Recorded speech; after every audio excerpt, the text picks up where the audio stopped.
Greetings and welcome to my channel.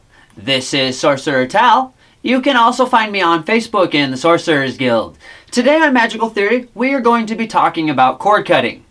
Now, what cord cutting is severing the unnecessary links that you create throughout your daily life. This is especially important for those of us that do spell work or any type of healing or energy work for other people. You see, every time that we have an interaction with anyone, or even with places or things, we leave a little bit of our energy behind. We create a small link with every interaction that takes place.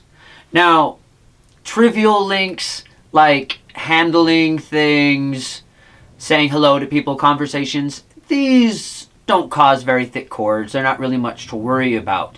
But previous relationships that have gone sour, even connections to people that are toxic in your life, these types of links stay with you even after the person themselves is gone. So, sometimes this isn't good. We want to cut those cords, and that severs the link to that person. Now, as I said, this is also very important for anyone that has clients of any type with a magical nature. Like if you're casting spell work for other people, you very much create a link to the person you are casting the spell work for, as well as when you were doing Reiki. Reiki is another example where you are creating a very intense connection to the other person because you are literally putting your energy down into their body and altering their astral form and affecting their body. Okay, so this creates a link. Anytime you were doing a reading for a person, you create a link to that person. That creates these cords. Now, a few cords is no big deal. You know, if you've got a cord here and a cord there, it takes a lot of them before they begin to become an issue. But if you have a lot of cords, first of all, they can affect your thought processes.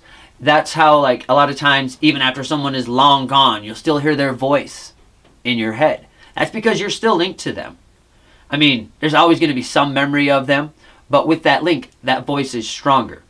So, we can cut those cords and eliminate that. What we do when we are cutting cords is we actually want to gather all of the cords around a person. And so to do this, you will want to charge your hands, like we talked about before, pull the energy down into your hands and actually just reach around the person. And you will feel these cords. If you will recall earlier, I talked about using the divination chain to fill links. This will feel very similar, but you will feel a lot of them. You want to reach all around the person, down their sides, across their legs, and especially over the top of the head. And just imagine yourself pulling in threads.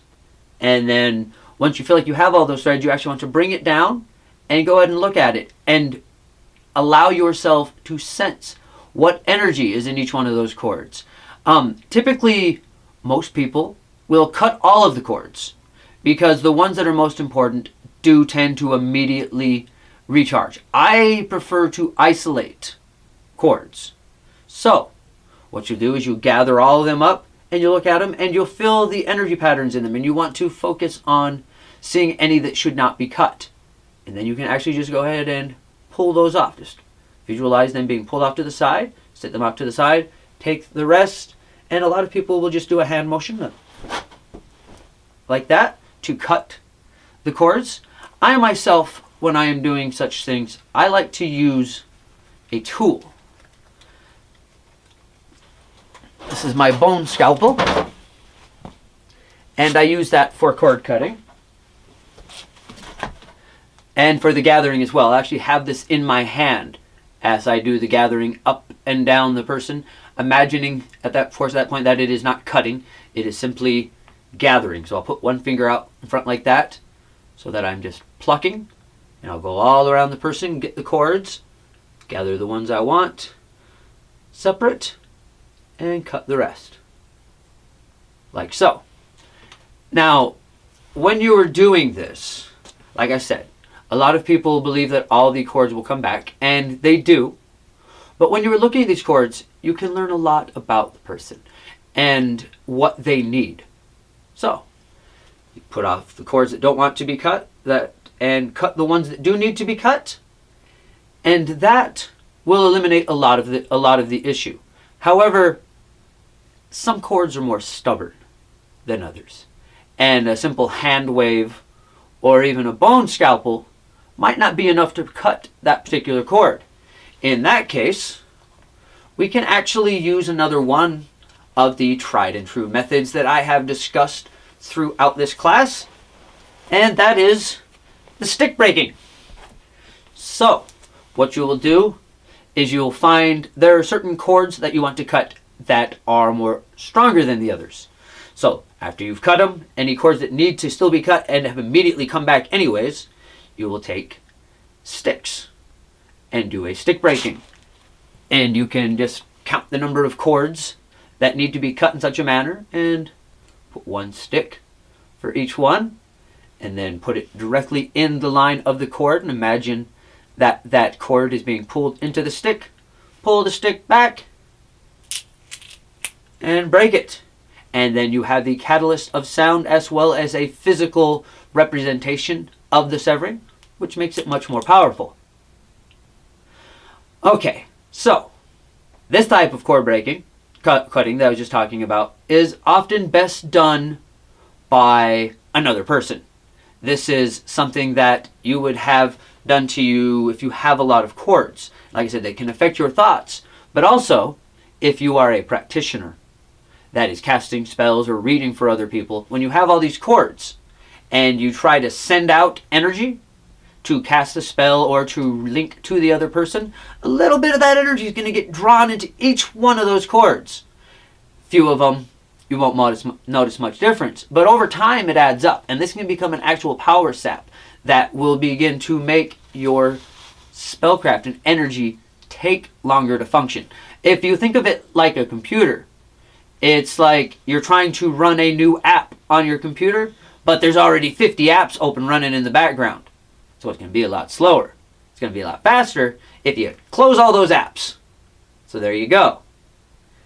Now that gets rid of the power sap and the app runs much faster. Like I said, it's much the same thing with chords, but I want to talk about doing it yourself. You don't have to just gather all the chords up at once and have someone else cut them for you. The other option is that any time that you have done an interaction with someone, casted a spell for them, done a reading, as soon as the spell is over or the reading is finished, you want to visualize the chord between the two of you and cut it yourself. And it's as simple as that. You could simply go like that and imagine your finger as scissors and cut it, or even just visualize the chord cutting from you as soon as the work is done. And then you don't have to go through these hygiene rituals every couple months to have someone else cut them all off of you if you're closing your apps after you're finished with them, if you will. Or cutting the link as soon as you were done with the spell.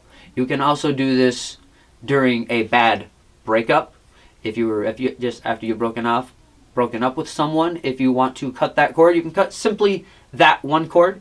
In that case, I actually typically recommend thread. You would put a symbol, like a little doll, paper doll of you on one end and a paper doll of the other person on the other end. If you want it to be even break, you cut it in the middle. If you want them to miss you a lot, you take a lot of their cord. Or if you don't want to miss them at all, you cut it so that you have no cord at all attached. Okay, so that will be it for this episode. Thank you once again for joining us. If you haven't subscribed to the channel, please take the opportunity to do so now. And don't forget to join us next time. Until then, bright blessings and an interesting fate. This has been Sorcerer Tal.